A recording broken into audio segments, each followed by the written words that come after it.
فبأي آلاء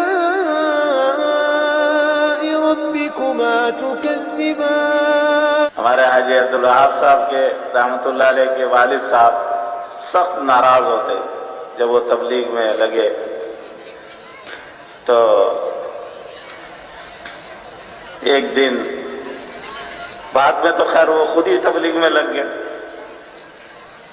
کچھ سالوں بعد، لیکن ان کو راجپوت تھے، ان کو غصہ آتا تھا جب کہیں جاتے تھے تو لوگ تعارف کراتے تھے کہ جی بھائی عبدالوہاب کے والد ہیں۔ راجپوت کو غصہ آتا تھا، بیٹے کے نام سے میرا تعارف کرا، وہ کہتے تھے عبدالوہاب میرا بیٹا ہے، یہ کہو نا کہ ان کا بیٹا ہے، وہ یہ کیوں کہتا ہے عبدالوہاب کے والد ہیں یہ؟ کہ وہ پہلے آیا میں پہلے آیا،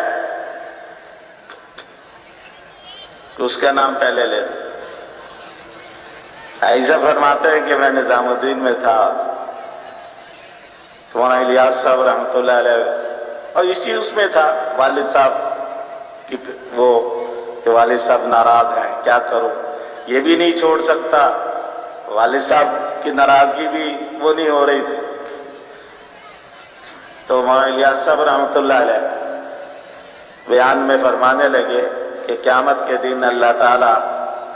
ایک آدمی کو کھڑا کریں گے اور اس کے جتنے حقوق والے ہیں نا ان سب کو بھی بلائیں گے، ماں کو بلائیں گے، باپ کو بلائیں گے، بیوی کو بلائیں گے، بچوں کو بلائیں گے۔ یہ آج کل کی یہ جو بچے بیٹھے ہوئے نا یہ بھی باپوں کو تانے دیتے ہیں، کئی مجھے ملے جو بیچارہ باپ تبلیغ میں پھر رہا تو یہ بچے کیا کہتے ہیں باپ کو، ہمارے لیے کیا کیا تم نے ہمارے لیے کیا کیا، تیرے لیے کیا کریں گے، تو کر اب خود، بالغ ہونے کے بعد تو اب ذمہ ہی نہیں ہے، باپ کھلا رہا تجھے مفت میں، باپ کو کہتا ہے کہ میرے لیے کیا کیا تم نے، بالغ ہونے تک باپ نے کھلا پلا دیا، بس ذمہ داری ختم، چھٹی اب جا بھاگ۔ تو حضرت نے فرمایا کہ سب سے پہلے اللہ تعالیٰ ماں کو بلائیں گے اور ماں کو بلا کر کہیں گے یہ تیرا بچہ، اس نے تیرا حق یہ حق نہیں ادا کیا، اب بتا تجھے حق چاہیے یا وہ دیکھ سامنے جنت، وہ جنت چاہیے؟ آئی صاحب نے اسی طرح فرمایا کہ مولانا الیاس صاحب رحمۃ اللہ علیہ نے یوں انگلی سے اشارہ کیا کہ وہ دیکھ سامنے جنت، وہ جنت چاہیے یہ حق چاہیے۔ ماں جب جنت دیکھے گی تو کہے گی جنت چاہیے، اللہ تعالیٰ کہیں گے اچھا پھر حقوق معاف سارے، وہ کہے گی معاف، میں نے کہا چل جا جنت میں جا۔ پھر باپ کو بلائیں گے کہ تیرے بیٹے نے یہ حق توڑا ہے، اب بتلا کہ تجھے حق چاہیے یا وہ دیکھ جنت چاہیے، باپ کہے گا جنت چاہیے، انہوں نے کہا حق معاف، انہوں نے کہا معاف، انہوں نے کہا جا پھر بیوی کو بلائیں گے، پھر بچوں کو بلائیں گے، اسی طرح ایک ایک کر کے بلاتے جائیں گے اور پھر سارے پہ حقوق معاف کروا کر سب کو جنت دے دے کر راضی کر دیا، اس کو بھی کہا جا تو بھی جا جنت۔ بھائی صاحب کہتے ہیں جب میں نے یہ بات سنی حضرت سے بس پھر میں نے کہا اب تو ہو گیا کام، اب تو کام ہو گیا، بس پھر دن رات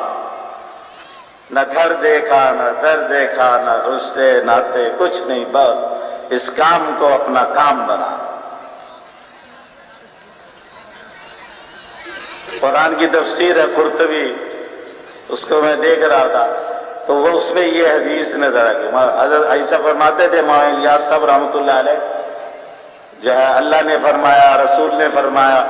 یوں کہہ کے بیان نہیں کرتے، بس جو چیز ہے اس کو بتاتے، نماز پڑھو گے اتنا فائدہ ہوگا، سبحان اللہ کہو گے اتنا فائدہ ہوگا، یوں نہیں کہتے تھے کہ حضور نے فرمایا کہ سبحان اللہ کہو گے تو اتنا فائدہ ہوگا، جو فائدے کی چیز ہے صرف وہ اتنا بتلا دے۔ تو یہ جو حضرت نے فرمایا کہ قیامت کے دن اللہ اس طرح بلائیں گے اور حقوق معاف کروائیں گے، جنت دیں گے، تو یہ قرطبی میں موجود، میں نے وہ لا کے حاجی صاحب کو دکھلایا، میں نے کہا جی یہ تو حدیث میں بھی موجود ہے اسی طرح کا مسئلہ کہ اللہ تعالیٰ قیامت کے دن وہ شخص جو اللہ کے نام کی سربلندی کے لیے اعلاء کلمت اللہ کے لیے، اللہ کے نام کو اونچا کرنے کے لیے اپنی جان اور مال کو لگا دیتا ہے، نہ دن دیکھتا ہے نہ رات دیکھتا ہے، نہ کھانا نہ آرام، نہ گھر نہ در، اللہ اس کے حقوق والوں کو حقوق کے بدلے میں اعلیٰ سے اعلیٰ نعمتیں دے کر سارے حقوق معاف کروائیں گے اور سب کو جنت میں اکٹھا کر